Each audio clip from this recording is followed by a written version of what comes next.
আসসালামু আলাইকুম প্রিয় বন্ধুরা। দাজ্জাল পৃথিবীতে আসার আগে পৃথিবীতে কি ঘটবে? দাজ্জাল এসেছে কিনা কিভাবে বুঝবেন? দাজ্জাল দেখতে কেমন হবে? দাজ্জাল পৃথিবীতে কতদিন থাকবে?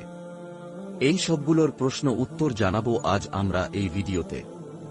ভিডিওটি খুবই গুরুত্বপূর্ণ, তাই বলবো ভিডিওটা না টেনে সম্পূর্ণ মোনাজাত সহকারে দেখুন। আশা করি অনেক নতুন কিছু জানতে পারবেন। তাহলে চলুন শুরু করা যাক। দাজ্জাল একটি আরবি শব্দ, যার অর্থ মিথ্যুক, প্রতারক, ছলনাকারী। অর্থাৎ মিথ্যার যতগুলো রূপ আছে সবই থাকবে দাজ্জালের মধ্যে।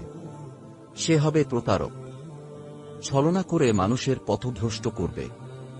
যারা তার এসব ছলনায় পা দিবে তারা তাদের ঈমান হারাবে। পৃথিবীতে দাজ্জাল আসার আগে কিছু কিছু ঘটনা ঘটবে। পৃথিবীকে প্রস্তুত করা হবে তার আগমনের জন্য। মহানবী হযরত মুহাম্মদ সাল্লাল্লাহু আলাইহি ওয়াসাল্লাম দাজ্জাল সম্পর্কে নিখুঁত বর্ণনা দিয়ে গেছেন তার হাদিসে, যেন তার উম্মতেরা দাজ্জালকে সহজেই চিনতে পারে। মহানবী সাল্লাল্লাহু আলাইহি ওয়াসাল্লাম তাকে আল মসীহ দাজ্জাল বলে সম্বোধন করেছেন। আল মসি শব্দের অর্থ হচ্ছে মুছে ফেলা বা নষ্ট করে ফেলা।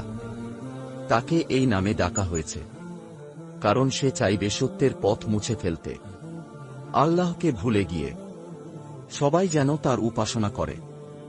সেটাই থাকবে তার একমাত্র উদ্দেশ্য। তাদের ডান চোখ নষ্ট থাকবে। সেই চোখ দেখলে মনে হবে যেন একটা আঙ্গুর থেকে সব রস শুষে নেওয়া হয়েছে। শহীদ বুখারী হাদিসে এসেছে যে তার কপালে আরবি হরফে কাফ, ফা, ওর এই তিনটি অক্ষর অর্থাৎ কাফের লেখা থাকবে।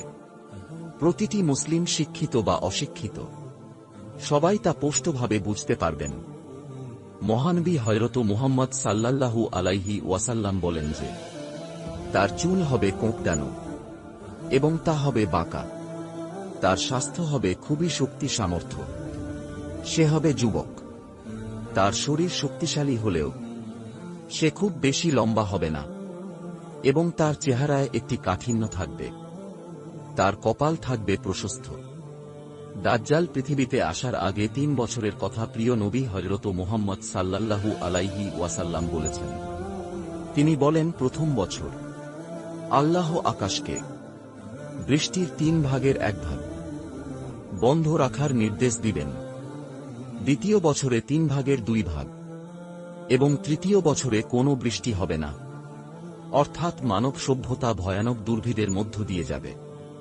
এরপরই আগমন ঘটবে দাজ্জালের। মহানবী সাল্লাল্লাহু আলাইহি ওয়াসাল্লাম আরো বলেন যে আল্লাহ তাআলা দাজ্জালকে বেশ কিছু ক্ষমতা দেবেন, আর তা দিয়ে সেই ফিতনা সৃষ্টি করবে, মানুষকে ভুল পথে নিয়ে যাবে। সে যাকে ইচ্ছা তাকে বৃষ্টি দেবে, আর যাকে ইচ্ছা খরা দিবে। ফলে দেখা যাবে যারা তাকে অনুসরণ করছে তাদের খাদ্যের অভাব থাকবে না, আর যারা তার পক্ষে নেই তাদের হবে প্রচুর খাদ্যের অভাব। মহানবী সাল্লাল্লাহু আলাইহি ওয়াসাল্লাম আরো বলেন যে সে পুরো পৃথিবী ভক্ষণ করবে। প্রতিটি গ্রাম, প্রতিটি শহরে যাবে, আর সেখানে সে ফিতনা সৃষ্টি করবে। তবে ২ জায়গায় সে যেতে পারবে না। সেই জায়গা দুটি হল মক্কা আর মদিনা। এই ২ শহর কার জন্য নিষিদ্ধ? দাজ্জাল পৃথিবীতে থাকবে ৪০ দিন। এই বিষয়ে মহানবী সাল্লাল্লাহু আলাইহি ওয়াসাল্লাম বলেন, এই ৪০ দিনের প্রথম দিনটি হবে ১ বছরের মত, দ্বিতীয় দিনটি হবে ১ মাসের মত, তৃতীয় দিনটি হবে ১ সপ্তাহের মতন, আর বাকি দিনগুলো হবে সাধারণ দিনগুলোর মত। একদিন কিভাবে ১ বছরের মতো বা ১ মাসের মতো, এ নিয়ে কোন সঠিক ধারণা নেই। তখন কি পৃথিবীর আর্থিক গতির পরিবর্তন হবে, নাকি অন্য কিছু হবে, তা একমাত্র আল্লাহ তাআলা জানেন। সেটা তিনি তখনই দেখাবেন। দাজ্জাল কিভাবে